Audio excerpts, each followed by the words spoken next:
Shri Venkateswara gold తాకట్టులో ఉన్న మీ బంగారాన్ని విడిపించి కొనబడును.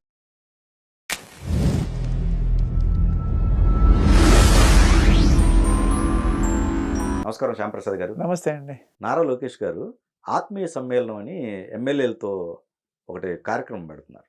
ఏంటండి దాని పూర్తి వివరాలు చెప్పండి. అది యాక్చువల్గా చాలా మంచి కార్యక్రమం అండి అది. ఎందుకంటే చాలామంది ఎమ్మెల్యేలు మినిస్టర్స్ ఇటువరకు 2019-24 మధ్యలో వైఎస్ఆర్సీపీ గవర్నమెంట్ అప్పుడు ముఖ్యమంత్రి దగ్గర ఇంటర్వ్యూలే దొరకలా, మినిస్టర్స్కే దొరకలేదు అనమాట. ఈవెన్ రఘురామకృష్ణరాజు గారికి అపాయింట్మెంట్ దొరకలా. అందుకనే కదా గొడవ అంతా అయ్యింది. అలా కాకుండా ప్రతి ఒక్క ఎమ్మెల్యేతోనూ ఆత్మీయంగా వాళ్ళ ఫ్యామిలీస్తో కలుసుకుని వాళ్ళ యొక్క సాధక బాధకాలు, మీ నియోజకవర్గంలో బాధల కంటే ఫస్ట్ అసలు మీ ఫ్యామిలీలో ఎట్లా ఉన్నారు, చాలా ఫ్రెండ్లీగా స్నేహపూర్వకంగా వాళ్ళందరినీ తనతో ఆత్మీయంగా తన మనుషులు తన ఫ్యామిలీ అనుకున్నట్లుగా మీటింగ్స్, పర్సనల్ మీటింగ్స్ పెడదామని అనుకుంటున్నారు, పెడుతున్నట్టు ఉన్నారు. అది ఇవాళే వచ్చింది న్యూస్.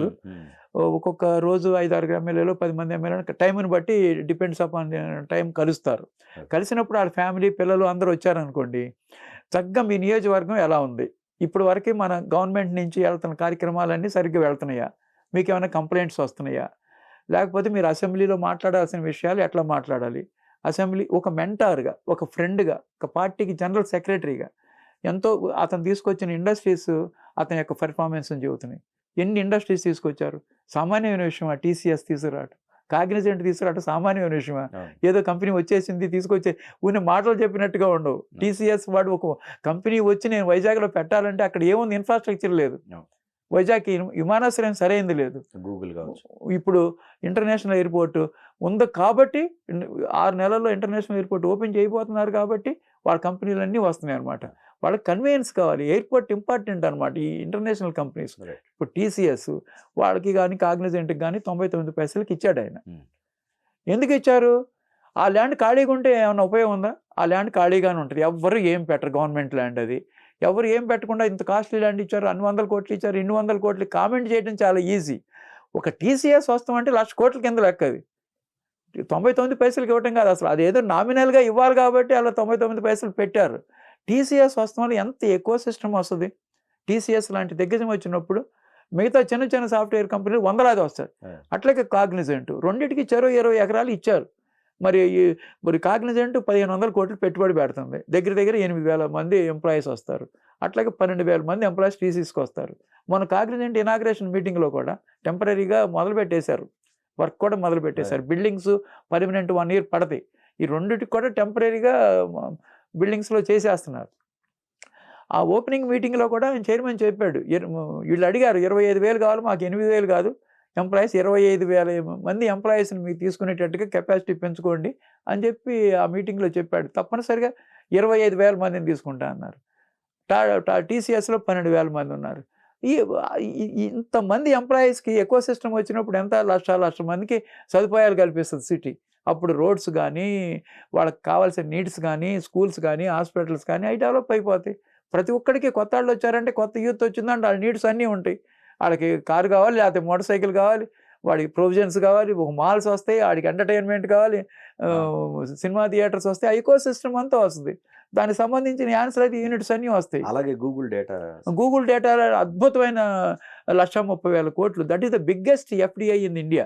ఫారెన్ డైరెక్ట్ ఇన్వెస్ట్మెంట్ ఇదే పెద్దది భారతదేశ చరిత్రలో. అలాంటి తీసుకురాగలిగాడు లోకేష్. అందుకని ఆయన కాన్ఫిడెన్స్ పెరిగింది. ఎందుకంటే ఆయన కన్విన్స్ చేసే విధానం అలా ఉంది.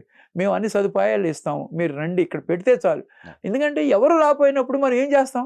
ల్యాండ్ ఊరికి నట్టి పెట్టుకుని ఏం చేస్తారు? ఆ రుషికొండలో కానీ కాపురొప్పులపాడులో కానీ ల్యాండ్ అట్లాగే పడి ఉంటుంది. ఎవరు రాలేదనుకోండి, ఆ పిచ్చి మొక్కలు మరిగి ఆ ల్యాండ్ అలాగే వీళ్ళకి ఊరిని వేస్తే నష్టమే ఉంది. కంపెనీ పెట్టినందువల్ల సిటీ డెవలప్ అవుతుంది కదా.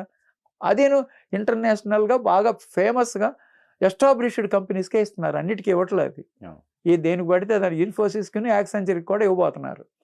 అదే రేంజ్లో. అట్లా ఆయన కాన్ఫిడెన్స్ పెరిగి మంచి లీడర్గా అయ్యాడు. అట్లాగే ఇప్పుడు కొత్తగా యూత్ వాళ్ళు ఫస్ట్ టైం ఎమ్మెల్యే అయ్యేవాళ్ళు చాలామంది ఉన్నారు. వాళ్ళకి గైడెన్స్, ఏదైనా తెలియక తప్పులు జరుగుతున్నాయి ఈ ఎమ్మెల్యేల విషయంలో, వాళ్ళకి గైడెన్స్, నువ్వు ఇక్కడ ఈ తప్పు జరుగుతుంది, ఇట్లా చేయబాకు, ఇట్లా నేను కూడా ఫస్ట్లో తప్పులు చేసుకున్నా తెలియక, ఇప్పుడు రెక్టిఫై చేసుకున్నాను, ఈ పద్ధతిలో మనం వెళ్దాము, మీ ఫ్యామిలీతో మేము ఎప్పుడు కావాలంటే అప్పుడు మేము అటెండ్ అవుతాము, మీకు అవైలబుల్గా ఉంటాను, మీ ఏ సమస్య వచ్చినా చెప్పండి, ఎనీ డెవలప్మెంట్, మీ నియోజకవర్గంలో రోడ్స్ కావాలా, లేకపోతే అన్నీ మేము ఇచ్చే మన పార్టీ ఇచ్చే సూపర్ 6 అందరికి వెళ్తుందా లేదా, దాంట్లో ఏమన్నా సమస్యలు ఉన్నాయా, అగ్రికల్చర్లో ఏమైనా సమస్యలు ఉన్నాయా, ఇరిగేషన్లో ఏమైనా సమస్యలు ఉన్నాయా, ఇట్లాంటివన్నీ ఎవ్రీ ఇండివిజువల్తో ఎవ్రీ ఎమ్మెల్యేతో మాట్లాడుతుంటే వాళ్ళు ఎంత ఇన్స్పైర్ అవుతారు, వాళ్ళకి కూడా వర్క్ చేయాలనే ఫీలింగ్ వచ్చేస్తాను. మంచి కార్యక్రమం కదండి, చాలా మంచి కార్యక్రమం ఇది. ఇంటరాక్షన్ చాలా అద్భుతమైన కార్యక్రమం. ఇప్పుడు వాట్సాప్ గవర్నెన్స్ ఉంది, 800-900 సర్వీస్ కార్యక్రమాలు చేస్తున్నారు వాట్సాప్. అది అందరికీ తెలియపరచాలి, దాన్ని ఎలా వాడుకోవాలో, వాట్సాప్ గవర్నెన్స్ని ఎలా వాడుకోవాలో ప్రజలందరికీ తెలియపరచాల్సిన బాధ్యత ఎమ్మెల్యేకు ఉంది. ఇప్పుడు నారా లోకేష్ గారు జనరల్ సెక్రటరీగా ఇవన్నీ ఇంతమందితో ఇంటరాక్ట్ అవుతున్నాడు, ఎంత టైం స్పేర్ చేస్తున్నాడు. ఆయన వెరీ బిజీ మ్యాన్. ఎందుకంటే not only IT sector, schools, human resources ఇవన్నీ ఉన్నాయి. అది ఇంటర్నేషనల్గా అన్ని కంపెనీస్తో కాంటాక్ట్ అవ్వాలంటే అన్ని కంట్రీస్కి వెళ్ళి రావాలి. ఒక్కొక్కరితో ఇప్పుడు గూగుల్ డేటా సెంటర్ 1 year పట్టింది వాళ్ళని కన్విన్స్ చేసి తీసుకురావడానికి.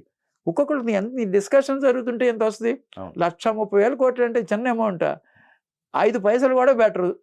కేవలం నారా చంద్రబాబు నాయుడు గారు అనే బ్రాండ్ ఇక్కడ ఉంది కాబట్టి అందరూ వస్తున్నారు ఆయన మీద నమ్మకంతో. ఎందుకంటే ఆయన ఒక సైబరాబాద్ అనే సిటీ క్రియేట్ చేశాడు, మైక్రోసాఫ్ట్ని స్థాపించారు, ఐఎస్బి వచ్చింది, దానివల్ల హైటెక్ సిటీ వచ్చింది. ఇక్కడ మైండ్ స్పేస్ ఉంది, మైండ్ స్పేస్లో 90 ఎకరాలు ఇచ్చాడు అప్పుడు సైబర్ టవర్స్ పక్కన ఆయన. ఆ 90 ఎకరాల్లో ఎన్ని కంపెనీస్ ఉన్నాయి, టీసీఎస్ దగ్గర నుంచి మొత్తం అన్ని కంపెనీలు, all big company, HSBC, Dell, Oracle, Google, అన్ని కంపెనీస్ వచ్చేసినాయి కదా. అట్లాగే ఇప్పుడు ఈయన అక్కడ కూడా రహేజా సెంటర్ ఇస్తున్నాడు వైజాగ్లో. అది ప్రొద్దున కూడా కౌన్సిల్లో ఇది పెద్ద డిస్కషన్, 99 పైసలకే మీరు ఎందుకు ఇస్తున్నారని. గ్లోబల్ క్యాపబిలిటీ సెంటర్స్ అని ఉంటాయి, జీసీసీ. ఆ జీసీసీ ఏంటంటే ఈ ఎన్విరాన్మెంట్ని క్రియేట్ చేస్తాయి, దాంట్లోకి కంపెనీలు వచ్చి పెట్టుకుంటాయి అనమాట. ఇప్పుడు పెద్ద పెద్ద కంపెనీల కంటే వీళ్ళు సపరేట్గా ఇచ్చారు, కాగ్నిజెంట్కి, టీసీఎస్కి అలా. ఇప్పుడు గ్లోబల్ క్యాపబిలిటీ సెంటర్స్ ఇప్పుడు ఏఎన్ఎస్ఆర్ పెడుతున్నారు. వాడు ఏం చేస్తారంటే ఇన్ఫ్రాస్ట్రక్చర్ అంతా క్రియేట్ చేస్తారు, చేసినప్పుడు కంపెనీస్ అక్కడ వచ్చి ఎస్టాబ్లిష్ అవుతాయి. అంటే కంపెనీలకి ఇవ్వకుండా ఏం చేద్దామన్నా బీడేసిపోతాయి. వాళ్ళు కనుక 1924లో కనుక మొత్తం వైజాగ్ అంతా క్యాప్చర్ చేసినట్టు విజయసాయి రెడ్డి వీళ్ళంతా ఎన్నో ఎలిగేషన్స్ ఉన్నాయి. అసలు సాక్షాత్తు ఋషికొండ కొండ మీదే మొత్తం ఆ రిసార్ట్స్ మంచి ఇన్కమ్ వచ్చే అన్నింటి తీసేసి తను ఒక మహారాజుల కాలంలో ప్యాలెస్ లాగా కట్టి ఎందుకు పని రాకుండా దాన్ని అట్టిపెట్టారు. ఇంకా ఎదురుదాడి చేస్తున్నారు, మేము బ్రహ్మాండమైన క్వాలిటీతో కట్టాము, 500 కోట్లు పెట్టాము. ఏదన్నా ఉపయోగకరమైనది కడితే మంచిది, కానీ అదెవరో ఒక మహారాజు ఉండే ప్యాలెస్ కట్టారు. సామాన్య మానవులకు డెమోక్రసీలో పనికొచ్చే బిల్డింగ్స్ కాదు అవి. వృధాగా 500 కోట్లు పోగొట్టి, ఇన్కమ్ పోగొట్టి, అక్కడాటిని పోగొట్టి, ఎన్విరాన్మెంట్ని చెడగొట్టి ఎదురుదాడి చేస్తున్నారు. ఇవాళ 1.5 సంవత్సరం అయింది, దాన్ని ఇంతవరకు మీరు ఉపయోగించుకోవట్లేదు ఏంటని. దాన్ని ఎలా ఉపయోగించుకోవాలో ఎంత ఓపెన్గా చెప్పేశారు చంద్రబాబు నాయుడు గారు. నాకు సలహాలు ఇవ్వండి, దాన్ని ఏం చేద్దాం. అంత మహా ప్యాలెస్ని అసలు దాని వర్ణన అందరికీ తెలుసు, దాని గురించి మళ్ళీ వర్ణించడం, దాని వాటర్ టబ్బులు, కమోట్లు, ఏమేమి ఉన్నాయి, ఫ్యాన్లు, అసలు అది ఒక పెద్ద స్టోరీ కదా. సముద్రం వైపు చూసి కమౌట్ పెట్టారంట. అసలు ఏంటండి అసలు అది అంత దారుణంగా వేస్ట్ చేసి మనీ.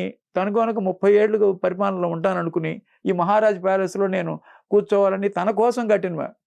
అప్పుడు ఆ ఋషికొండలో ప్యాలెస్ కట్టినప్పుడు ఎందుకు కడుతున్నారంటే ఎప్పుడు చెప్పలే వాళ్ళు, ఏ రోజు చెప్పలే, రహస్యంగా కట్టి పెట్టారు, ఎవరిని వెళ్ళనివ్వలేదు దాని దగ్గరికి. చివరికి ఇప్పుడు ఏంటన్నారు, ఎవరన్నా బుష్ కాదు ట్రంప్ వస్తే ఉండటానికి, లేకపోతే పుతిన్ వస్తే ఉండటానికి పనికి వస్తుంది కదా అంటారు. వాళ్ళకి స్టార్ హోటల్స్ చాలా ఉన్నాయి, దాంట్లో ఉంటారు. ఇంత మనీ వేస్ట్ చేయాల్సిన అవసరం లేదు కదా. అట్లా వేస్ట్ చేశారు వైజాగ్ నాళ్ళు. వీళ్ళేమో ప్రాపర్గా ఇండస్ట్రీస్ రావడానికి ఉపయోగపడుతున్నట్టుగా చేస్తున్నారు ల్యాండ్స్ని.